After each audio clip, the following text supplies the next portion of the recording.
अस्सलाम वालेकुम dear students, उम्मीद है कि आप सब खैरियत से होंगे। आज हम लोग इंटर पार्ट 1 के ओल्ड पेपर्स सॉल्व करेंगे, उनके एमसीक्यू। तो ये पेपर आपके पास 2023 का पेपर है, ग्रुप सेकंड का। फर्स्ट एमसीक्यू चैप्टर नंबर 1 से है। The largest number of molecules are present in. आपने लार्जेस्ट नंबर ऑफ़ मॉलिक्यूल्स बताने हैं। मॉलिक्यूल्स को कैलकुलेट किया जाता है मोल्स से।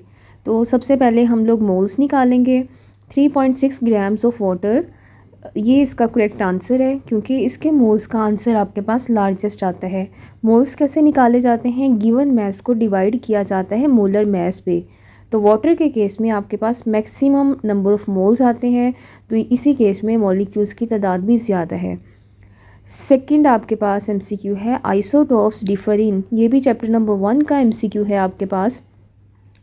आइसोटोप्स आपके पास किसी भी एलिमेंट के ऐसे एटम्स जिनका एटॉमिक नंबर सेम लेकिन जिनका मास नंबर डिफरेंट होता है।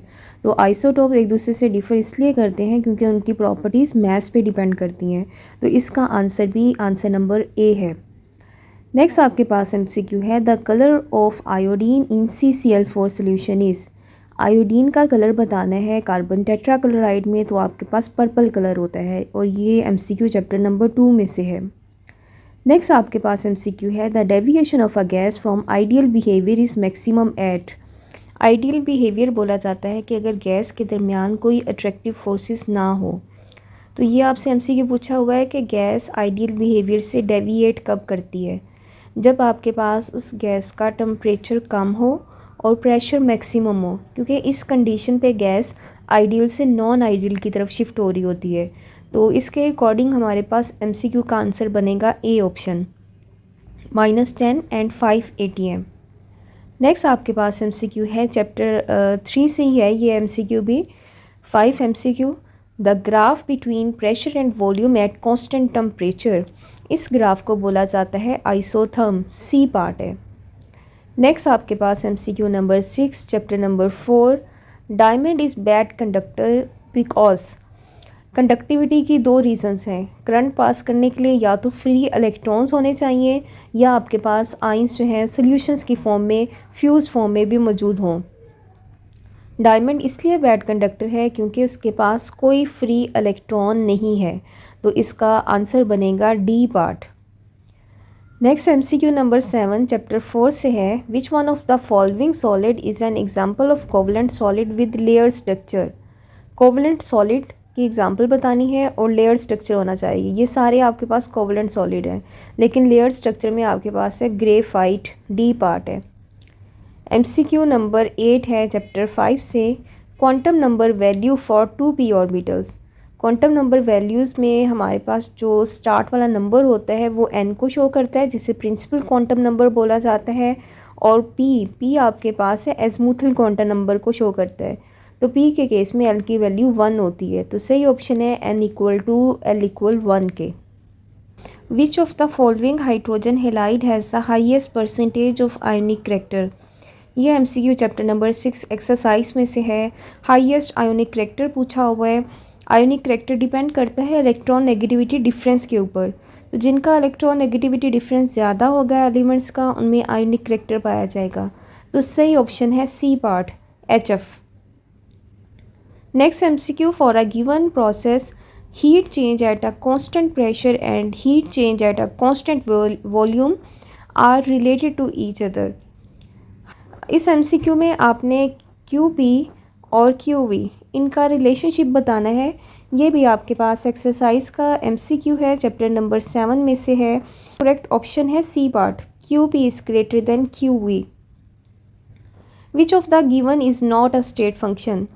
कौन सी चीज़ें स्टेट फंक्शन नहीं है?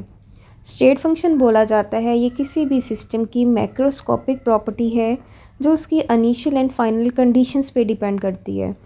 तो यहाँ पे स्टेट फंक्शन नहीं है, वो हीट है। हीट एंड वर्क डन, ये दोनों आपके पास स्टेट फंक्शन नहीं होते हैं। तो यहाँ पे करेक्ट ऑप्शन है A part. For an exothermic reversible reaction increase in temperature will favour with. Exothermic reaction के लिए अगर आप सिस्टम को मज़ीद ज़्यादा हीट कर रहे हैं तो रिएक्शन आपके पास जाएगा रिवर्स डायरेक्शन में, B part. An excess of AgNO3 is added to aqueous barium chloride. And precipitate is remove by filtration. आपके पास दो चीज़ों का सैंपल है, एक आपके पास है AgNO3, उसको ऐड किया है बेरियम क्लोराइड के अंदर, तो हमारे पास मोस्टली प्रेसिपिटेट बनते हैं AgCl के। AgCl तो प्रेसिपिटेट की फॉर्म में रिमूव हो जाएगा। अब सोल्यूशन के अंदर बाकी कौन से आयंस बचेंगे? वो आपके पास बचेंगे Ag के आयन, बेरियम के आयन एंड NO3 माइनस, क्योंकि यहाँ पे AgNO3 एक्सेस में है।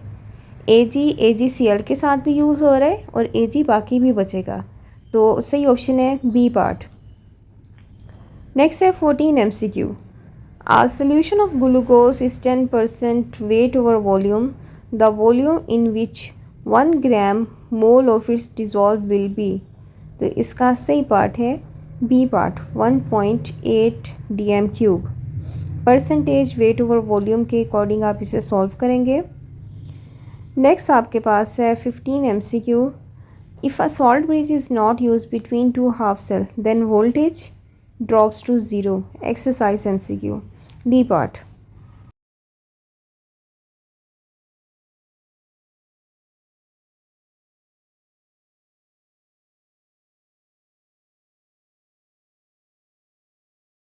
नेक्स्ट आपके पास MCQ नंबर 16 है चैप्टर नंबर 10 में से। Which one of the following product is obtain at a cathode during the electrolysis of aqueous solution of sodium chloride. Sodium chloride का जब हम लोग एक्वस सोल्यूशन प्रिपेयर करते हैं, उसकी इलेक्ट्रोलिसिस करते हैं, तो कौन सी गैस प्रोड्यूस होती है? तो इलेक्ट्रोलिसिस के नतीजे में आपके पास Cl2 gas and hydrogen gas, दोनों गैसेस प्रोड्यूस हो रही होती हैं। तो यहाँ पे कैथोड का पूछा है, तो कैथोड पे हाइड्रोजन गैस रिलीज़ होती है, क्योंकि एक्वस सोल्यूशन ऑफ NaCl में आपके पास 4 तरह के आइंस होते हैं, Na positive ion, Cl minus, H positive ion and OH minus आइन। Na positive and OH minus ये आपस में मिलके NaOH बना देते हैं। Cl माइनस जो है वो Cl2 गैस बनाता है और H पॉजिटिव H2 गैस बनाते हैं। कैथोड पे चूँकि नेगेटिव चार्ज है, इसलिए H2 गैस कैथोड पे रिलीज़ होगी। लास्ट MCQ है चैप्टर नंबर 11 में से। With the increase of 10 degree temperature the rate of reaction double. Increase in rate of reaction is due to. अगर आप किसी रिएक्शन का टेम्परेचर 10 डिग्री सेंटीग्रेड तक बढ़ाते हैं तो रिएक्शन का रेट डबल हो जाता है। उसकी रीज़न क्या है? उसकी रीज़न ये है कि हमारे पास मॉलिक्यूल्स के अफेक्टिव कोलिजन बढ़ते हैं। तो सही पार्ट है D part, increase in number of affective collision. I hope students आपको ये MCQ अच्छे तरीके से समझ आ गए होंगे। Thank you so much and best of luck.